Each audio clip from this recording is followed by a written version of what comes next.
Този апартамент може да ти съсипе здравето и струва половин милион.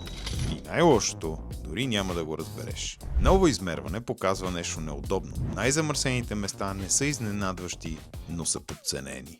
Зони като Сточна гара и булевард Александър Малинов са сред най-натоварените от към фини прахови частици. С други думи, колкото повече движение, толкова по-зле се диша. И тук идва въпросът, който почти никой не си задава. Въздухът част ли е от стойността на имота? Гледаш шум, гледаш гледка, гледаш изложение, но не гледаш какво влиза в дробовете ти всеки ден. Истината е, че София не е еднаква. Райони около Южен парк, Борисова градина и към Витоша обикновено имат по-добри условия, повече зеленина, по-малко трафик, по-добро проветрение. Това не означава, че има перфектни квартали. Означава, че има фактор, който всички игнорират, докато не стане проблем. Следващия път, когато гледаш имот, не се питай само колко струва или каква е цената на квадрат. Питай се какво ти струва да живееш там.